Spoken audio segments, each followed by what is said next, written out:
നമസ്കാരം. സ്മൃതി പരുത്തിക്കാടിനോടാണ്. അദാലത്തിനെ കുറിച്ചൊരു സംശയം പ്രകടിപ്പിച്ച പശ്ചാത്തലത്തിലാണ്. അദാലത്ത് തന്നെ സുമ്മാവാ. അദാലത്ത് കഴിഞ്ഞാൽ എടുത്ത തീരുമാനം എന്ത് നോക്കാതെ പൊടിയും തട്ടി പോകുന്നവരല്ല. ഞാൻ സംസാരിച്ചപ്പോൾ കേട്ടോ, ട്രെയിനിൽ പോകുമ്പോൾ ഒരാൾ വിളിച്ചിട്ട് ഒരു ഉദ്യോഗസ്ഥൻ ഡേറ്റ് മാറ്റി പറഞ്ഞ് പിന്നാലെ കൂടിയ കളക്ടറെ വിളിച്ചിട്ട് അതുകൊണ്ട് പൊടിയും തട്ടി പോകുന്നു കരുതണ്ട. ഇത് പരിഹരിച്ചിട്ട് നിങ്ങളെ പിന്നാലെ ഉണ്ടാവും. ചെന്നോ അവതാരം കണ്ടായിരുന്നു. ഇന്ന് മലപ്പുറം ജില്ലയിലെ ഏറനാട് താലൂക്കുകളിലെ അദാലത്തായിരുന്നു മഞ്ചേരിയിൽ വെച്ച്. മന്ത്രി PA മുഹമ്മദ് റിയാസ് കഴിഞ്ഞ അദാലത്തിൽ എഴുതി കൊടുത്തിട്ട് പാവപ്പെട്ട രണ്ട് മനുഷ്യരെ നടത്തിക്കുകയായിരുന്നു. അതിന് ഇടപെട്ട ഒരു ശൈലിയാണ്. പുറകെ കൂടും കാര്യം നടന്നില്ലെങ്കിൽ. കാര്യം ഈ നാട്ടിൽ പല കാര്യങ്ങളിലും ഉദ്യോഗസ്ഥർ കൊടിയ വീഴ്ച വരുത്തുമ്പോൾ അതിന്റെ ആരോപണങ്ങൾ നേരിടുന്നത് രാഷ്ട്രീയക്കാരാണല്ലോ.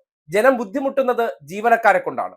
ജീവനക്കാർ പണത്തിന് വേണ്ടിയോ മറ്റെന്തെങ്കിലും ഉദ്ദേശം വെച്ചിട്ട് ജനങ്ങളെ ഇട്ട് നടത്തിക്കുമ്പോൾ അതിന്റെ ആരോപണം നേരെ രാഷ്ട്രീയക്കാരുടെ തലയിലേക്ക് വഴിതിരിച്ചു വിടും. കാര്യം ഇത് സർക്കാർ പറഞ്ഞതുകൊണ്ടാണ് ചെയ്യാത്തതെന്നുള്ള നിലയ്ക്ക്. ആ നിലയ്ക്ക് അദാലത്തിൽ വരികയോ സർക്കാർ ഓഫീസിലോ ഒക്കെ ചെല്ലുന്നവരെ എന്തെങ്കിലുമൊക്കെ മുട്ടാത്തർക്കം പറഞ്ഞ് എഴുതിവിട്ട് നടത്തിക്കുന്ന ഒരു ഉദ്യോഗസ്ഥയോട് പെരുമാറിയ ശൈലിയാണ്. അതിന്റെ ഒരു ചെറിയ വേർഷനാണ് കണ്ടത്. അതിന്റെ ഫുൾ വരാനിരിക്കുന്നതേ ഉള്ളൂ. എന്തായാലും പരുത്തിക്കാട് ഒരു കാര്യം മനസ്സിലാക്കുക. ഈ അടുത്ത കാലത്ത് ഒരു ചർച്ചയിൽ കയറിയിരുന്ന് തള്ളുന്നത് കേട്ടു. അതായത് എന്തിനാണ് അദാലത്ത്? അദാലത്തിൽ ധനസഹായമില്ല, ചികിത്സാ ധനസഹായമില്ല, പിന്നെ എന്തിനാണ് ഇത് നടത്തുന്നതെന്നാണ്.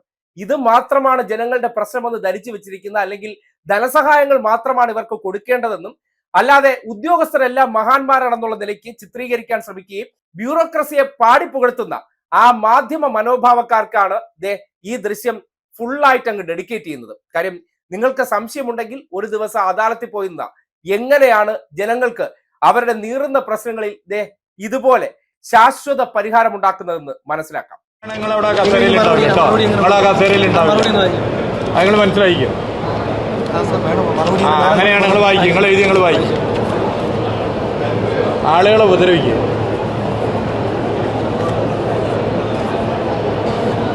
എന്താ അടുത്ത പദ്ധതിയിലേക്ക് പോണത്? അപ്പൊ ഈ വർഷം നടപ്പിലാക്കും. അതോ ഉറപ്പ് വെക്കി. അല്ല, ബാക്കി നോക്കാം. അങ്ങനെ പറ്റൂല കേട്ടോ, അത് നടക്കില്ല. അദാലത്ത് കഴിഞ്ഞ് പൊടിയും തട്ടി പോകുന്നവരല്ല നമ്മള്.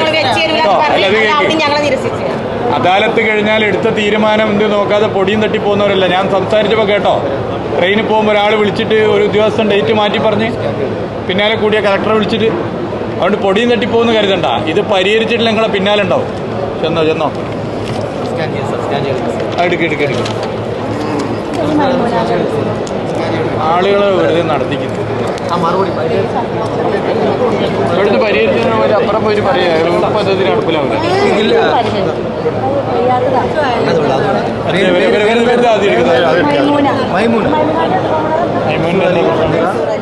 ഇത്തരം ദൃശ്യങ്ങളൊന്നും നിങ്ങൾക്ക് വാർത്തയല്ല എന്നറിയാം.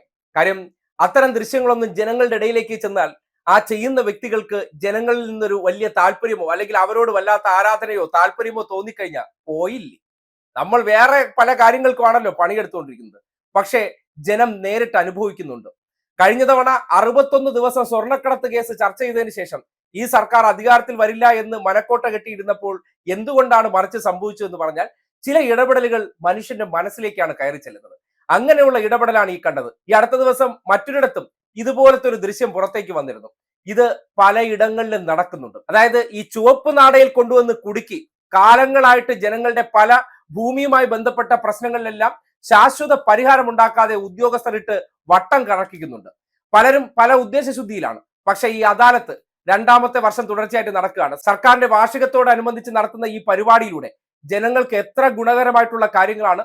ജനങ്ങളെ ബുദ്ധിമുട്ടിക്കുന്ന ഉദ്യോഗസ്ഥരെ ഈ സമൂഹത്തിന്റെ മുന്നിൽ തുറന്നു കാട്ടിക്കൊടുക്കുകയാണ്. മുട്ടാത്തർക്കം പറഞ്ഞ് സാധാരണക്കാരായിട്ടുള്ള മനുഷ്യരുടെ ദൈനംദിന ആവശ്യങ്ങളെ വഴിമുടക്കുന്നവർക്ക് നേരെ എങ്ങനെയാണ് ലീഡർഷിപ്പ് ക്വാളിറ്റിയിൽ ഇടപെടുന്നത്, എങ്ങനെയാണ് സംവിധാനം പ്രവർത്തിക്കുന്നതെന്നും അത് ചെയ്തില്ലെങ്കിൽ ഉണ്ടാകുന്ന പ്രത്യാഘാതങ്ങൾ എന്താണെന്ന് ഓർമ്മിപ്പിക്കുകയും ചെയ്യുകയാണ്. ഇതൊക്കെയല്ലേ തെരഞ്ഞെടുക്കപ്പെട്ട ജനപ്രതിനിധികൾ ജനങ്ങൾക്ക് വേണ്ടി ചെയ്തു കൊടുക്കേണ്ട കാര്യം. ശീതീകരിച്ച മുറിയിൽ ഇരിക്കുകയല്ല, ജനങ്ങളുടെ മുന്നിലേക്ക് ചെല്ലുകയാണ്, അവരുടെ പ്രശ്നങ്ങൾ കേൾക്കുകയാണ്, അതിന് ശാശ്വത പരിഹാരം ഉണ്ടാക്കി കൊടുക്കുകയാണ്. നിയമപരമായിട്ടുള്ള ഏതെങ്കിലും പ്രശ്നങ്ങളിൽ കുരുങ്ങിക്കിടക്കുന്നതിന് മാത്രമേ കാലതാമസം ഉണ്ടാകുന്നുള്ളൂ. അല്ലാതെ ഉദ്യോഗസ്ഥന്റെ മനോഭാവത്തിനനുസരിച്ച് ഏതെങ്കിലും കാര്യങ്ങളിലൊക്കെ ബുദ്ധിമുട്ടുണ്ടാക്കുന്നുണ്ടെങ്കിൽ ഈ രീതിയിൽ പറപ്പിച്ചാണ് കാര്യങ്ങൾ ചെയ്യുന്നത്. അത് ചെയ്യാത്ത ഉദ്യോഗസ്ഥർക്ക് വേണ്ട പണി അല്ലെങ്കിൽ അതിന് വേണ്ട അവാർഡുകൾ അല്ലെങ്കിൽ പുരസ്കാരങ്ങൾ പിന്നാലെ കൊടുക്കുന്നുണ്ട്. അത് ഇക്കാര്യത്തിൽ ഒരു താക്കീതായി പറയുന്നുണ്ട്. പിന്നാലെ ഉണ്ടാകും. നേരത്തെ ഒരു സംഭവത്തെ ഉദാഹരിച്ചുകൊണ്ട് പറയുമ്പോൾ അത് വെറുതെ പറയുന്നതല്ല, അത് എരന്ന് വാങ്ങുന്നതിന് തുല്യമാകും എന്നുള്ള ഒരു മുന്നറിയിപ്പാണ്. ഇതൊക്കെയാണ് അദാലത്തെന്ന് സ്മൃതി പരുത്തിക്കാടൊന്ന് മനസ്സിലാക്കണം.